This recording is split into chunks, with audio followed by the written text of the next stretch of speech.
What's going on, everybody? Welcome to another brand new installment of Renegades Reviews, exclusively here as always on the Casa D18 Studios channel. I, of course, am your host, the Renegade JJ Williams, and today we go all the way back to 1984 and a film that the young Renegade probably saw when he was about 7, 8, maybe 9 years old. Cloak and Dagger, starring Henry Thomas, Dabney Coleman, Christina Nigra, Michael Murphy, Jeanette Nolan, John McIntyre, and Bill Forsyth. What's going on, everybody? Thank you for joining me here once again for another brand new installment of Renegades Reviews.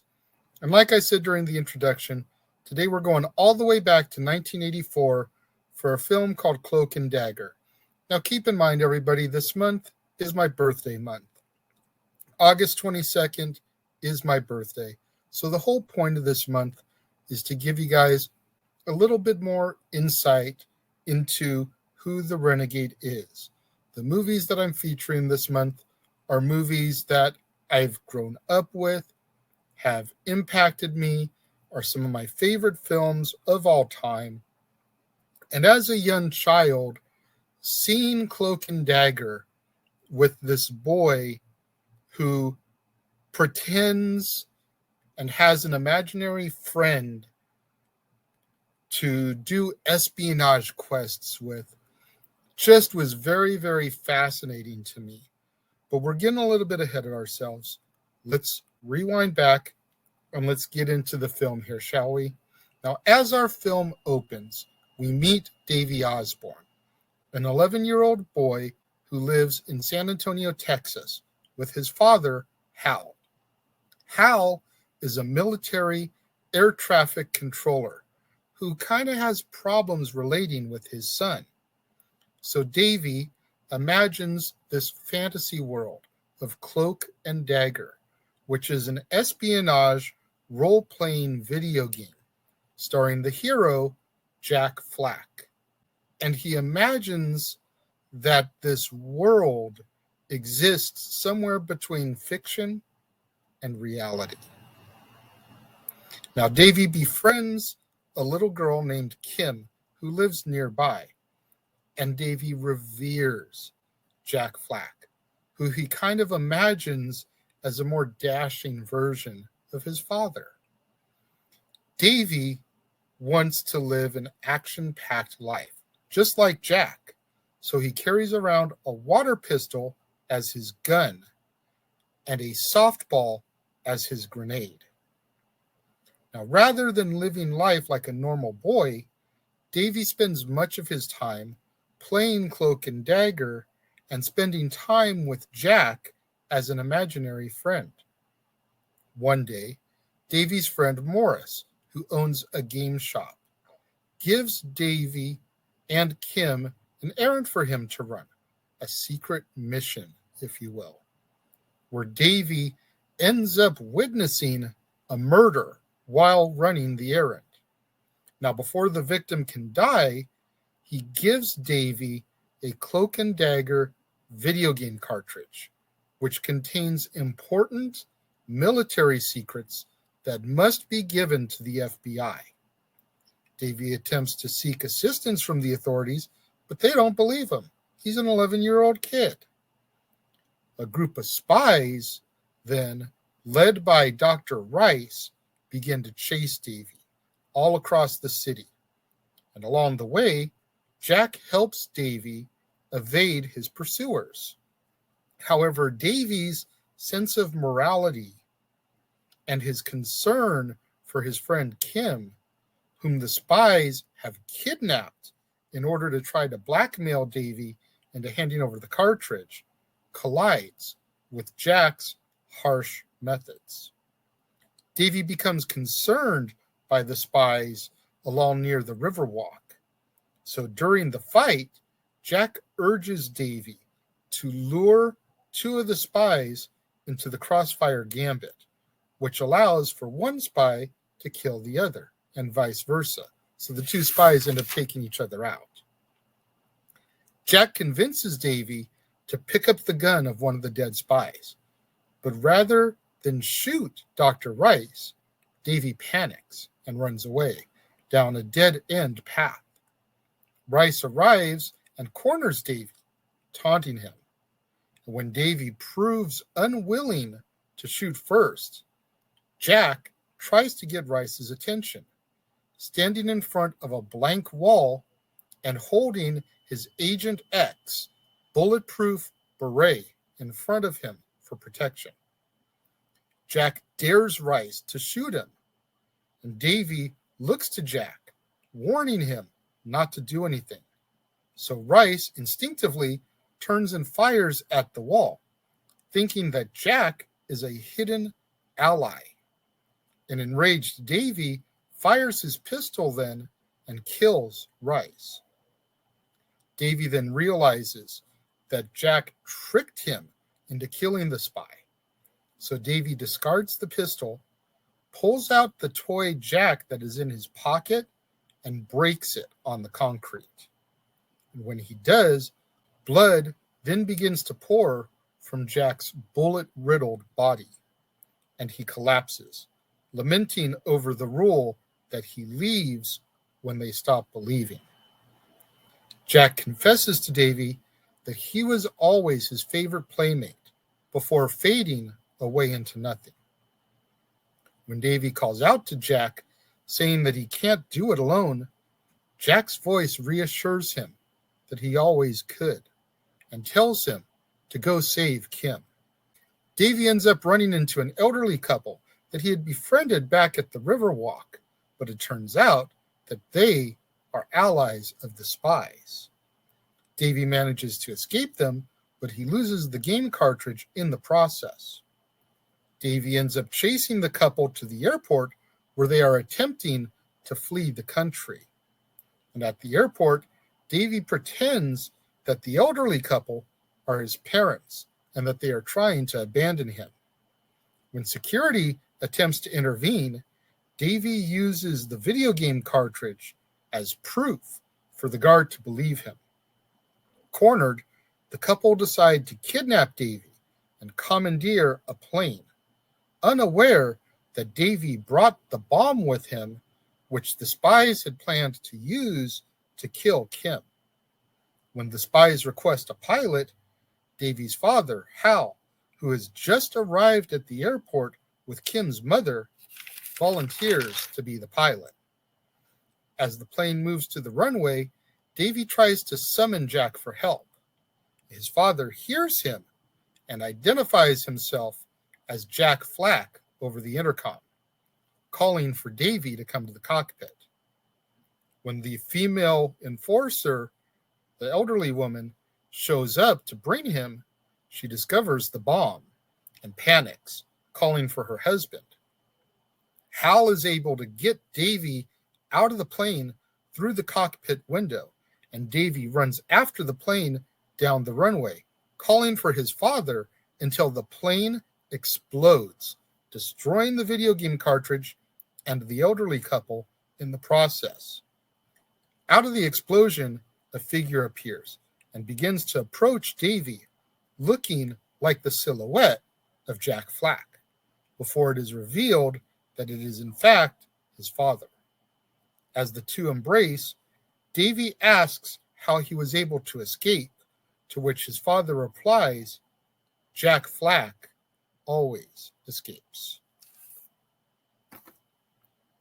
Like I said in the beginning, man, as an 8-year-old, 9-year-old kid watching this film about espionage and top secret missions and military plans and imaginary friends, Dabney Coleman in the double role of Hal, Davy's father, and Jack Flack.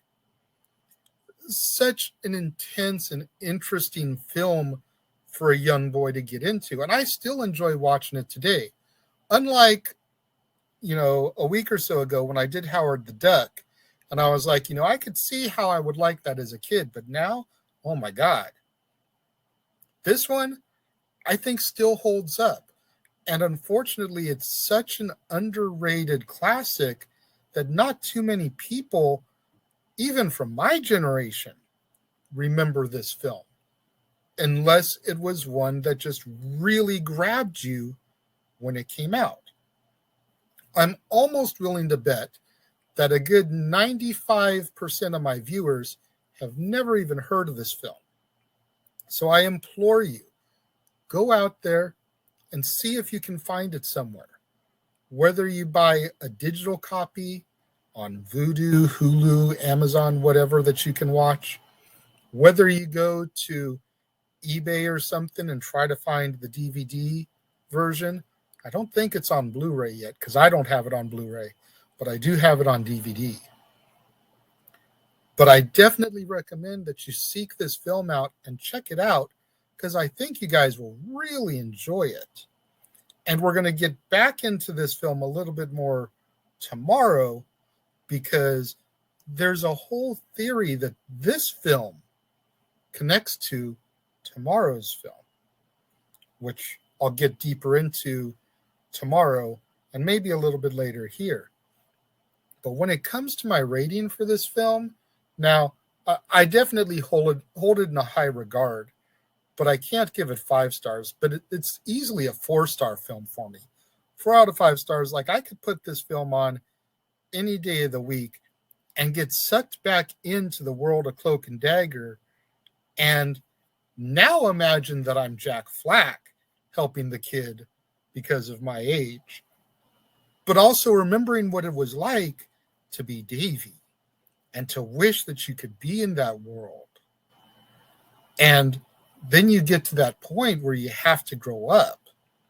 And that's why when he breaks the figure, Jack then begins to bleed.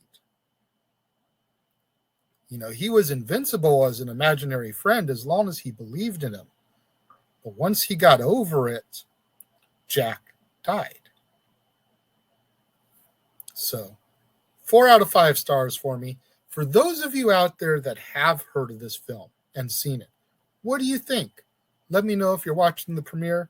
Leave your thoughts and comments over here. If you're watching on demand later in the day, leave your thoughts and comments down here. But whatever you do, when you get out there on the social medias, let's try to get those hashtags trending for me.